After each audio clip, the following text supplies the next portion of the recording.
पकड़ो पकड़ो पकड़ो, अरे बच्चे को लेकर भाग गया, पकड़ो। अरे क्या हुआ भाई, सुबह सुबह अपने गांव में ये शोर कैसा? अरे किसी के घर में चोरी या डकैती हुई है क्या? नहीं भाई, ध्यान से सुनो, लोग ढोल नगाड़े पीट रहे हैं, शायद कोई जंगली जानवर हो। पंडित ज्ञानचंद उधर से ही आ रहा है, आओ उसी से पूछते हैं।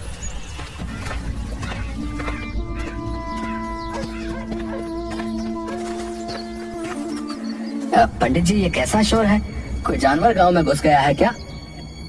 अरे नहीं भाई, आज गांव से फिर एक बच्चा कोई जानवर पकड़कर जंगल में ले गया। हे भगवान, अब तो हमारे बच्चे अपने गांव में भी सुरक्षित नहीं हैं। पता नहीं क्या होने वाला है। सुन रही हो भाग्यवान, बंकू से कहना घर में ही रहे, इधर उधर खेलने ना जाए। पता नहीं जानवरों का यह आतंक गांव से कब खत्म होगा। सरताजपुर गांव में लगभग 6 महीने से जंगली जानवरों का आतंक बना हुआ था। इस कारण शाम होते ही गांव के सभी लोग अपने अपने घरों में दुबक कर बैठ जाते थे। कोई भी नहीं जानता था कि कौन जानवर ऐसा कर रहा है। कोई भालू का आतंक बताता तो कोई सियार का, कोई जंगल के राजा शेर को इसका जिम्मेदार ठहराता। इसी कारण सरपंच हुकुमचंद ने चौपाल पर एक सभा बुलाई थी। प्यारे गांव वासियों, जैसा कि आप जानते हैं कि पिछले 6 महीने से रोज कोई जानवर हमारे बच्चों को जंगलों में ले जाकर मार कर खा जाता है। हम उसी पर चर्चा के लिए आज यहाँ पर एकत्रित हुए हैं। सरपंच जी, आए दिन हमारे गांव से बच्चे गायब हो रहे हैं। अगर ऐसा ही चलता रहा तो गांव के सारे बच्चे मार डाले जाएंगे। हमें कुछ ना कुछ तो करना ही होगा। इसके लिए हमें पहले पता लगाना होगा कि कौन जानवर ऐसा कर रहा है, ताकि हम लोग उस जानवर से छुटकारा पा सकें। यही ठीक रहेगा, क्योंकि जंगल में तो सैकड़ों जानवर हैं। हम किस किस को अपना निशाना बनाता रहेंगे? लेकिन इसका पता लगाएगा कौन कि किस जानवर की ये करतूत है? इसके लिए एक दल बनाना होगा जो जंगली जानवरों के गांव में प्रवेश पर नजर रखेगा। हाँ, ये ठीक रहेगा। मैं और कल्लू बाबा दोनों मिलकर रात में पहरा देंगे और पता लगाएंगे कि कौन सा जानवर हमारे बच्चों को गायब कर रहा है। तो ठीक है, फिर अगर तुम दोनों पता कर बता देते हो तो तुम्हें गांव की तरफ से 100 स्वर्ण मुद्राएं मिलेंगी, ठीक है? मरेगा, एक दिन सब मरेगा। ए बगले, चल भाग यहाँ से। जब से हमारे शमशान में रहने आया है, तब से ही पूरा गांव समस्याओं से घिरा है। भोगा एक अजीब सा डरावना व्यक्ति था, जो पिछले 6 महीने से शमशान में आकर रहने लगा था। कई बार शमशान के कुत्तों को मारकर खाते हुए देखा गया था। कुछ लोग इसे औघर बताते थे। कल्लू बाबा और जग्गी रात में गांव के बाहर पेड़ के मचान पर चढ़कर पहरा दे रहे थे। तभी सुबह करीब 4 बजे जंगल की ओर से कुछ खरखराहट की आवाज आती है। कल्लू बाबा, झाड़ियों के झुरमुट से कुछ आवाज आ रही है। चलो चलकर देखते हैं। हाँ चलो, तुम आगे चलो, मैं पीछे से देखता रहूंगा, ताकि पीछे से कोई जानवर तुम पर हमला नहीं कर सके। अरे कल्लू बाबा, तुम तो बाबा हो, भूत पिशाच को तो तुम अपने झोले में रखते हो। तुम आगे चलो ना, मैं तुम्हारे पीछे रहूंगा। ठीक है, लेकिन तुम पीछे मजबूती से डंडे पकड़े रहना। जैसे ही कोई आहट हो, सतर्क हो जाना। चलो आओ मेरे पीछे।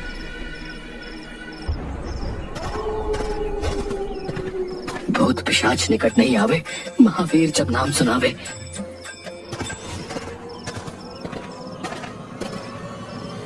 तभी जग्गी के पैरों में कुछ लताएं उलझ जाती हैं, जिन्हें निकालने के लिए जग्गी कल्लू बाबा के कंधे पर हाथ रख रोकता है। कल्लू बाबा को लगता है कि कोई भूत उसे पकड़ रहा है। वो चिल्लाते हुए भागने लगते हैं। भूत भूत भूत, बचाओ बचाओ। जग्गी तुरंत पीछे मुड़कर भागना चाहता है। तभी कल्लू बाबा बचाओ बचाओ करते हुए पीछे मुड़कर जग्गी के गले को पकड़ लेते हैं। उसकी पीठ पर चढ़ जाता है। जग्गी को लगता है कि सचमुच भूत उसकी पीठ पर चढ़ गया। वो पूरी ताकत से दौड़ पड़ता है। और लताओं से उलझकर कल्लू बाबा के साथ ही गिर पड़ता है। बचाओ, कल्लू बाबा बचाओ, मेरी पीठ पर भूत चढ़ा है, मर गया रे। अरे मेरे बाल बच्चों का क्या होगा? अबे चुप, पीछे से कंधे पर हाथ रखकर मुझे खुद डरा दिया और अब चिल्लाकर और डरा रहे। हे बड़ा बाबा बने फिरते हो, भूत बैताल प्रेत पिशाच सभी को अपनी चोटी में बांध कर रखते हो और कंधे पर हाथ रखते ही डर गए। ढोंगी बाबा कहीं के। रुको रुको, गौर से ये आवाज सुनो। लगता है सचमुच कोई खूंखार जानवर हमारी तरफ ही आ रहा है। देख क्या रहे हो, भागो। दोनों भूत भूत चिल्लाते हुए गांव की ओर भागते हैं। सुबह होने ही वाली थी। कुछ लोग चौपाल पर आग ताप रहे थे। उन्होंने दोनों की आवाजें सुनी तो उनकी ओर लाठी डंडे लेकर दौड़े। बचाओ बचाओ, भागो भागो, पीछे भूत आ रहा है। अरे कौन सा भूत? अरे कैसा भूत भैया? तुम्हारे पीछे तो कोई नहीं है। अरे है, अरे सुनो आवाज सुनो, वो इधर ही आ रहा है, भागो। आवाजें लगातार बढ़ती ही जा रही थीं। सभी डर के मारे अपने अपने घरों में बंद होकर सहमे हुए खिड़की से देखने लगते हैं। तभी बंकू अपने घर से एक डंडा लेकर बाहर आता है। बेटा घर के अंदर आजा, देखो ना जी अपना बंकू बाहर चला गया है। अरे बेटा बंकू अंदर आजा, देख बेटा सभी लोग अपने अपने घर के अंदर हैं। नहीं पिताजी, हमारे कई दोस्त गायब हो गए हैं। आज हम भी देखेंगे कि कौन है जो हमारे गांव के बच्चों को गायब कर रहा है।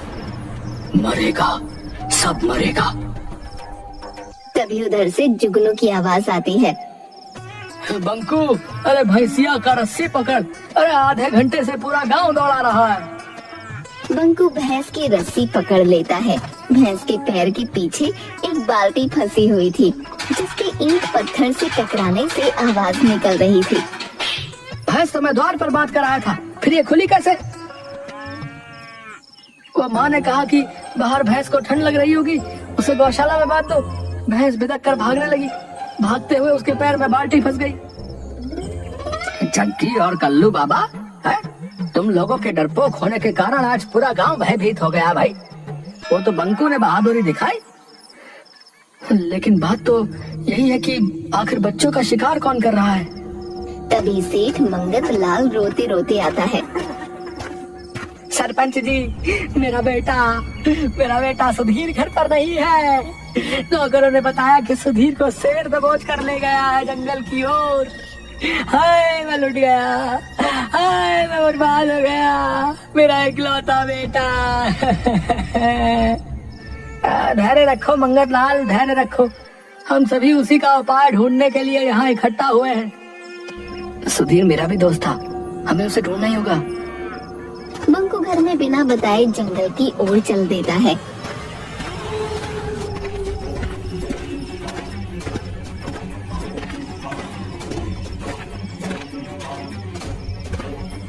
एक नदी किनारे रुककर बंकू पानी पीने लगता है। तभी काला नाग उसे डस लेता है। उसी समय तपस्वी देवराज वहाँ से गुजरते समय बंकू को तड़पता देख उसके पास आ जाते हैं। सांप को पानी में जाता देख तपस्वी देवराज तुरंत समझ जाते हैं कि बालक को सांप ने काट लिया है। वो अपने हाथों से डसे हुए स्थान पर हाथ फेरते हैं। बंकू तुरंत उठकर बैठ जाता है। तुम कौन हो बालक? इस घने जंगल में कैसे आ गए? प्रणाम महाराज, मैं बंकू हूँ। मेरे गांव से प्रतिदिन एक बच्चे को इस जंगल का शेर लाकर मारकर खा जाता है। मैं उसे ही खोजने आया हूँ। तुम्हारे इस नेक कार्य से मैं प्रसन्न हुआ। जाओ, मेरा आशीर्वाद है कि कोई भी तुम्हें मार नहीं सकता। जानवर के सामने तुम में उससे 10 गुना शक्ति आ जाएगी। बंकू वहाँ से चलकर शेर की गुफा के सामने उसके गांव के बच्चों का बहुत सा कपड़ा पड़ा दिखाई देता है। वो जोर से चिल्लाता है, बच्चों का शिकार कर खाने वाले कायर शेर, बाहर निकल। दम है तो मुझसे मुकाबला करके दिखा। अबे पिद्दी बालक, भाग जा यहाँ से। शायद तू मुझे नहीं जानता। मैं कायर नहीं, मैं जंगल का राजा शेर हूँ। जा, इस गलती के लिए मैं तुझे माफ करता हूँ। जा अपने गांव लौट जा। अच्छा, तो अभी भी बड़ी बड़ी बातें निकल रही है। क्या राजा का यही काम है कि निरीह बच्चों को चुपके से उठा कर ले आए और उसे खा जाए? एक बार कह दिया ना कि मैं ऐसे कायरों वाले काम नहीं करता। शायद तुझे तुम्हारी मौत यहाँ खींच कर लाई है। क्यों? एक बालक के सामने अपने कुकर्मों को बताते हुए शर्म आ रही है? बस बहुत हो गया, अब मैं और बर्दाश्त नहीं कर सकता।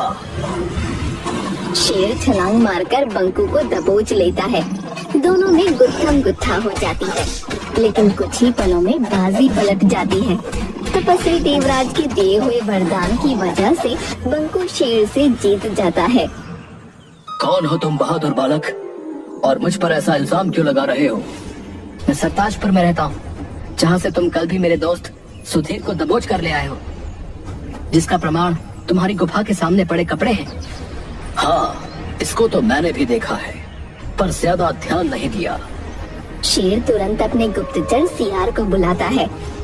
गुप्तचर सियार, पता करो कि कौन मेरी गुफा के आगे ऐसी घटिया काम करके कपड़े फेंकता है। महाराज, ये काम किसी आदमी का है। देखिए, कोई कपड़ा फटा हुआ नहीं है, सभी कपड़े सही सलामत खोले गए हैं। जबकि अगर जानवर करता तो कपड़ों के चीथड़े होते।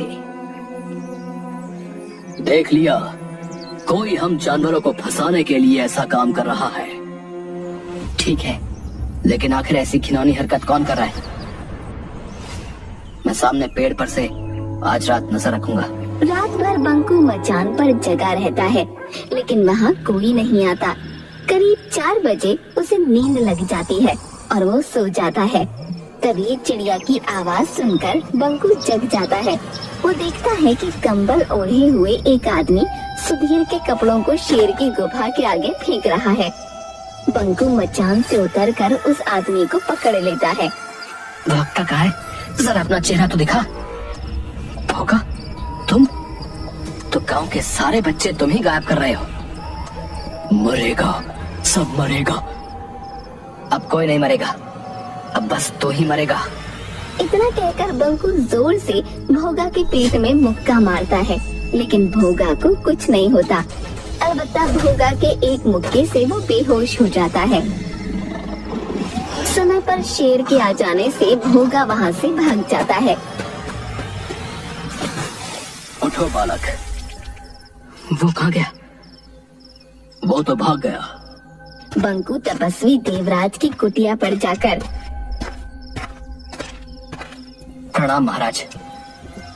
आदमखोर शेर को मार डाला तुमने? नहीं महाराज, आदमखोर शेर नहीं, आदमखोर शमशान में रहने वाला भोगा है। लेकिन आपके वरदान ने उस पर क्यों काम नहीं किया? मैंने वरदान दिया था कि जानवर के सामने तुम में उससे 10 गुना शक्ति आ जाएगी। ये आदमी पर लागू नहीं होता। उस भोगा में तो बहुत शक्ति है, उसे परास्त करना मुश्किल है। भोगा ने एक ऋषि को खाने में मांस दे दिया था। तब ऋषि ने उसे शमशान का मांस खाने का श्राप दे दिया था। उसको मारने का क्या उपाय है महाराज? वो सिर्फ बेल के पेड़ की लकड़ी से बने औजार से ही मर सकता है। लेकिन उसे मारने के तुरंत बाद 200 गज उसकी परिधि से बाहर निकलना होगा, नहीं तो सामने वाला भी मर जाएगा। बंकू बेल के पेड़ की लकड़ी को नुकीला करके भाला बना लेता है और चीते पर बैठ शमशान पहुंच जाता है।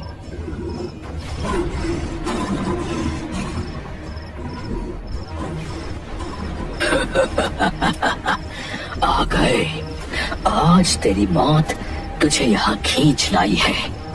अभी तुम्हारे दोस्त सुधीर को ही खाने जा रहा था, लेकिन अब पहले तुझे खाऊंगा। चीते, तू भाग जा, नहीं तो तू भी मारा जाएगा। पहले तो बचकर दिखा, ये ले। बंकू भाले से कई बार वार करता है, लेकिन भोगा को कुछ नहीं होता।